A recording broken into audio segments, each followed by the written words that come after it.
Assalamualaikum warahmatullahi wabarakatuh.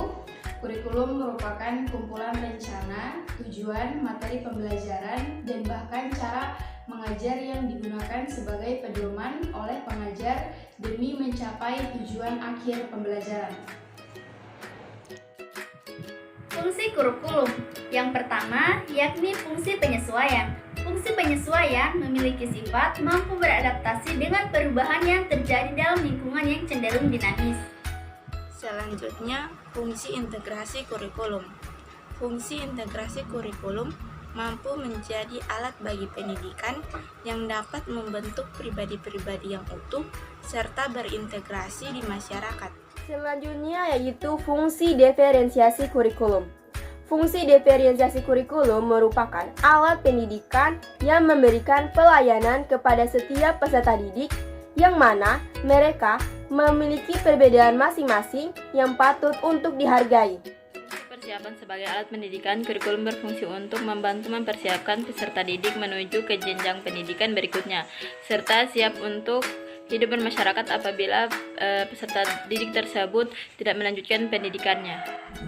Jadi, fungsi pemilihan kurikulum yaitu memfasilitasi para peserta didik dengan cara memberi mereka kesempatan untuk memilih program belajar yang sesuai dengan minat serta bakatnya. Sedangkan untuk para peserta didik, kurikulum berfungsi untuk membantu mereka agar mudah memahami materi dan melaksanakan pembelajaran dengan baik, sehingga tujuan pembelajaran dapat tercapai.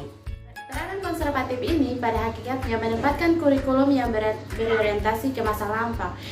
Peranan ini sifatnya menjadi sangat mendasar, disesuaikan dengan kenyataan bahwa pendidikan merupakan proses sosial. Peranan kreatif, bahwa kurikulum harus mampu mengembangkan sesuatu yang baru sesuai dengan perkembangan yang terjadi dan kebutuhan-kebutuhan masyarakat pada masa mendatang. Kurikulum harus mengandung hal-hal yang dapat membantu setiap siswa mengembangkan semua potensi yang ada pada dirinya untuk memperoleh pengetahuan-pengetahuan baru, kemampuan-kemampuan baru, serta cara berpikir baru yang dibutuhkan dalam kehidupannya. Peranan evaluatif bahwa nilai-nilai dan budaya yang hidup di masyarakat senantiasa mengalami perubahan, sehingga pewarisan nilai-nilai dan budaya masa lalu kepada siswa harus disesuaikan dengan kondisi yang terjadi pada masa sekarang. Selain itu, perkembangan yang terjadi pada masa sekarang dan masa mendatang belum tentu sesuai dengan kebutuhan. Oleh karena itu, peranan kurikulum tidak hanya mewariskan nilai dan budaya yang ada atau menerapkan hasil perkembangan baru yang terjadi, melainkan juga memiliki peranan untuk menilai dan memilih nilai budaya serta pengetahuan baru yang diwariskan tersebut. Nah, dalam hal ini, kurikulum harus turut aktif berpartisipasi dalam kontrol atau filter sosial. Nilai-nilai sosial yang tidak sesuai lagi dengan keadaan dan tuntutan masa kini dihilangkan dan diadakan modifikasi atau penyempurnaan-penyempurnaan. Ketiga, peranan kurikulum tersebut tentu saja harus berjalan secara seimbang dan harmonis agar dapat memenuhi tuntutan keadaan. Jika tidak, akan terjadi ketimpangan-ketimpangan yang menyebabkan peranan kurikulum persekolahan menjadi tidak optimal. Menyelaraskan ketiga peranan kurikulum tersebut tentu saja menjadi tanggung jawab semua pihak-pihak yang terkait, di antaranya guru, kepala sekolah, pengawas, orang tua, siswa, dan masyarakat. Dengan demikian, pihak-pihak yang terkait idealnya dapat memahami tujuan dan isi kurikulum yang diterapkan sesuai dengan bidang tugas masing-masing.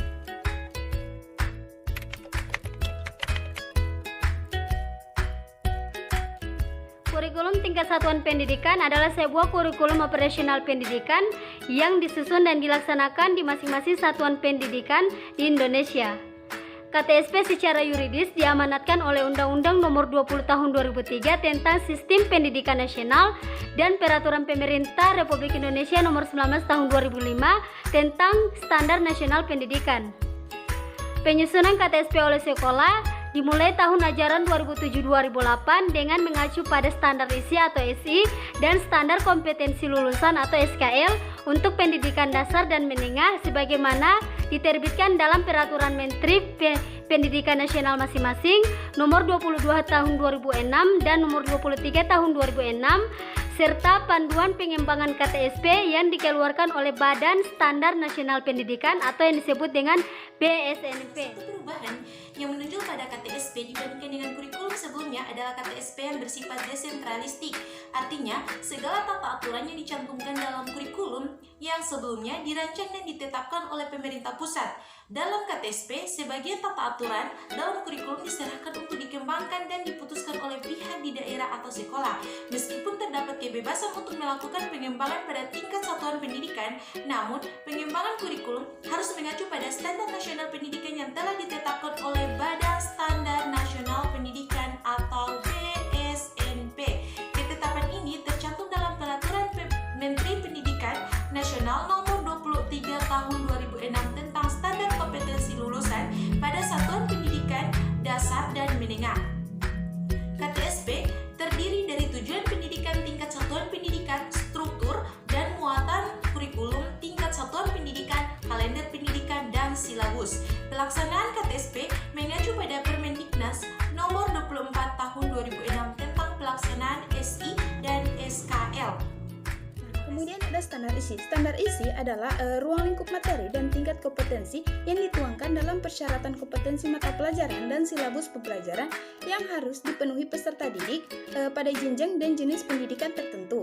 Nah, standar isi ini merupakan pedoman untuk pengembangan kurikulum tingkat satuan pendidikan yang memuat kerangka dasar dan struktur kurikulum, bahan belajar, kurikulum tingkat satuan pendidikan yang dikembangkan, dan yang terakhir adalah kalender pendidikan. SKL atau standar kompetensi lulusan yang digunakan sebagai pedoman penilaian dan penentuan kelulusan peserta didik dari satuan pendidikan. Nah, SKL atau standar kompetensi lulusan ini meliputi kompetensi untuk seluruh mata pelajaran atau kelompok mata pelajaran. Nah, kompetensi lulusan merupakan kualifikasi kemampuan lulusan yang mencakup sikap, pengetahuan, dan keterampilan yang sesuai dengan standar nasional yang telah disepakati. Pemberlakuan KTSP sebagaimana yang ditetapkan dalam Peraturan Menteri Pendidikan Nasional Nomor 24 Tahun 2006 tentang pelaksanaan SI dan SKL ditetapkan oleh Kepala Sekolah setelah memperhatikan pertimbangan dari Komite Sekolah. Dengan kata lain, pemberlakuan KTSP sepenuhnya diserahkan kepada sekolah dalam arti tidak ada intervensi dari Dinas Pendidikan atau Departemen Pendidikan Nasional. Penyusunan KTSP selain melibatkan guru dan karyawan juga melibatkan komite sekolah serta bila perlu para ahli dan perguruan tinggi setempat. Dengan keterlibatan komite sekolah dalam penyusunan KTSP, maka KTSP yang disusun akan sesuai dengan aspirasi masyarakat, situasi dan kondisi lingkungan dan kebutuhan masyarakat. Pengembangan mutu kurikulum pembelajaran sekolah adalah kegiatan peningkatan mutu sekolah atau madrasah berada pada peningkatan mutu pendidikan nasional. Karena itu, peningkatan sekolah atau madrasah yang wujudnya berupa program-program sekolah atau madrasah tetap mengacu pada sistem Undang-Undang Sistem Pendidikan Nasional atau disingkat dengan USPN. Program apapun yang dibuat mestinya bermuara kepada peningkatan pelayanan peserta didik sehingga menghasilkan lulusan yang berkualitas. Lulusan sekolah atau madrasah yang berkualitas memiliki USPN memiliki 9 indikator makro, antara lain yang pertama, beriman, yang kedua, bertakwa, yang ketiga, berilmu, yang keempat, bertanggung jawab, yang kelima, sehat, yang keenam, cakap, yang ketujuh, kreatif, ke-8 mandiri, dan ke-9 demokratis. Wujud program yang dibuat di madrasah, baik yang desain untuk jangka menengah atau rencana kerja jangka menengah RJKM diharapkan berujung pada pencapaian indikator makro tersebut.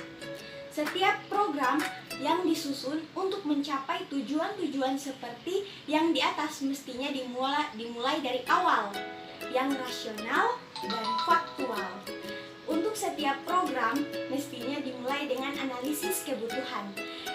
Lebih jelasnya, kerangka desain mengembangkan mutu kurikulum dan pembelajaran di suatu madrasah atau sekolah. Cara penyusunan KTSP atau prosedurnya KTSP mengikuti prosedur yang logis dan sistematis. Prosedur ini perlu mengikuti bukan saja deskripsi tugas tiap komponen terkait menjadi jelas, tetapi juga agar setiap madrasah yang tidak terlibat langsung dalam tim pengembangan memahami arah perencanaan yang ditetapkan. Dengan demikian, perlu ditentukan tim pengembang kurikulum madrasah, PPKM, pengerjaan analisis konteks, pengkaji delapan standar pendidikan, dan penyusun draft dokumen dan dokumen akhir, penghitung kriteria ketuntasan minimal KKM setiap mata pelajaran, revisi, dan pensosialisasi KTSP. Tujuan kurikulum tingkat satuan pendidikan atau KTSP ada dua, yaitu tujuan secara umum dan tujuan secara khusus.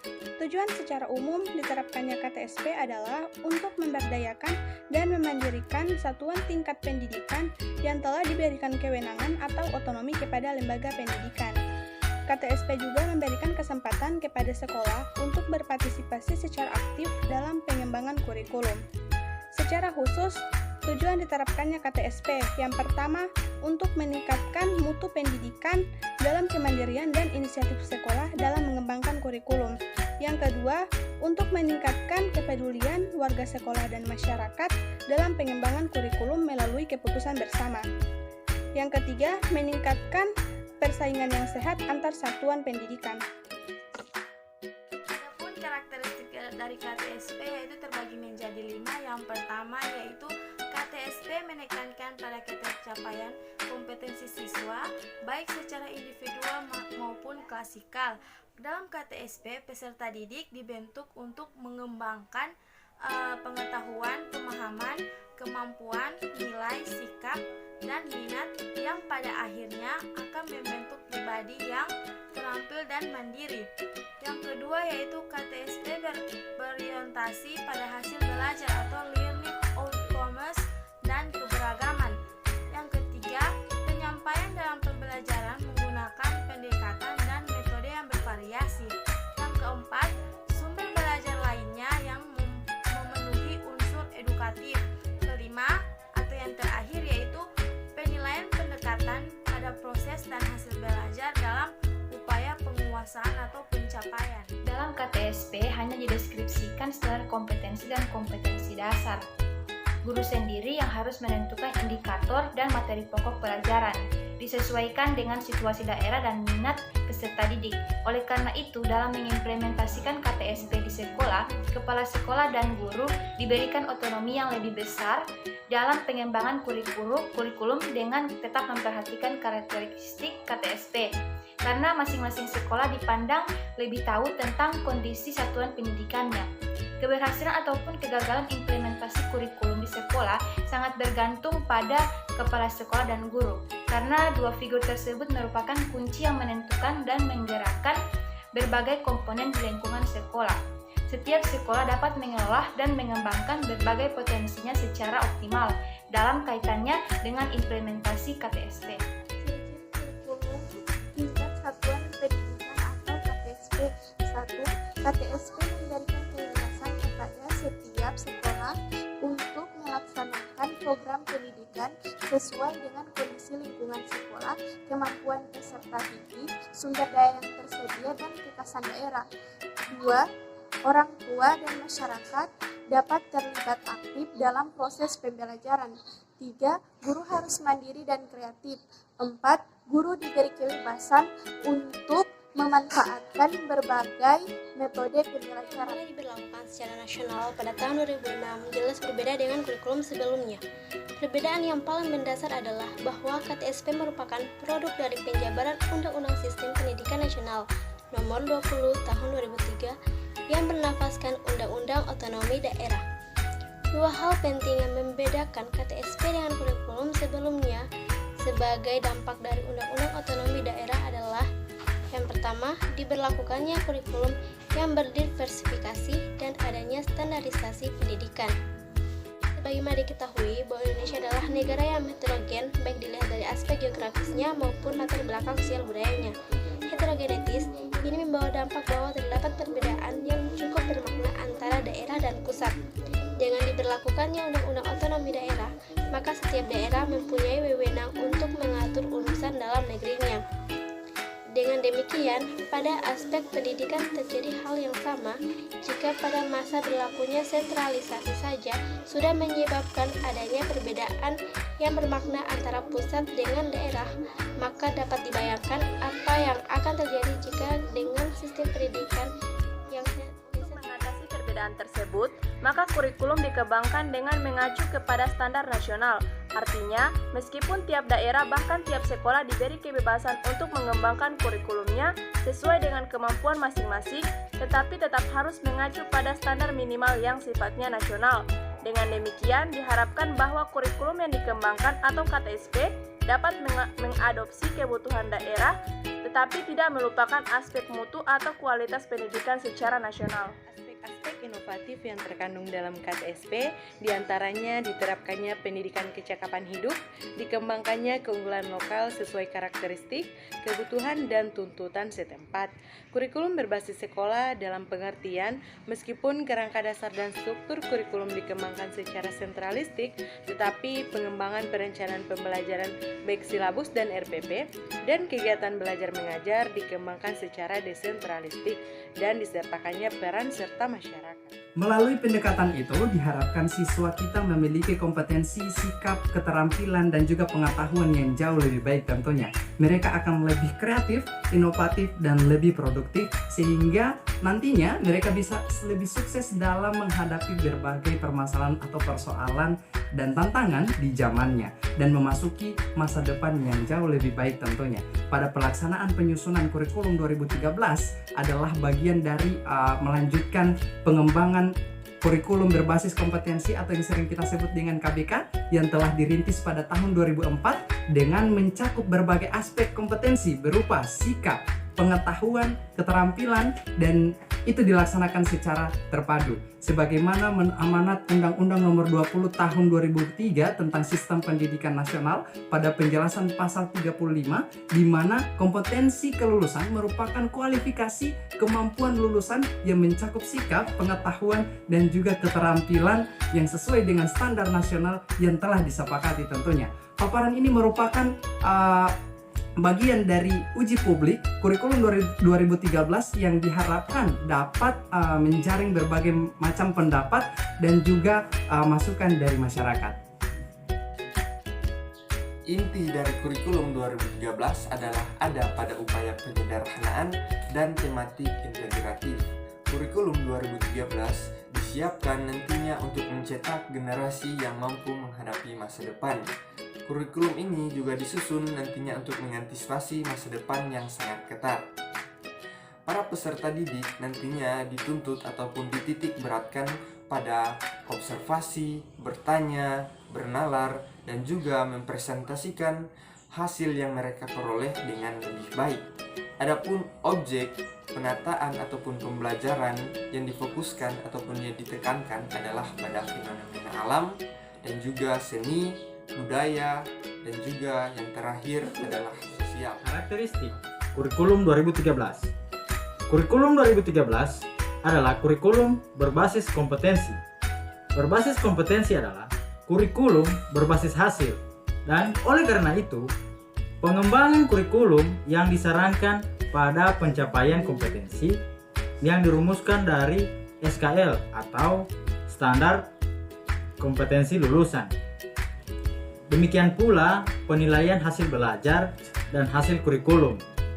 Dari pencapaian kompetensi, keberhasilan kurikulum diartikan sebagai pencapaian kompetensi yang dirancang dalam dokumen kurikulum oleh seluruh peserta didik. Isi atau konten kurikulum 2013 itu dinyatakan dalam bentuk kompetensi inti atau KI dalam kelas dan dirinci lebih lanjut dalam kompetensi dasar atau mata pelajaran.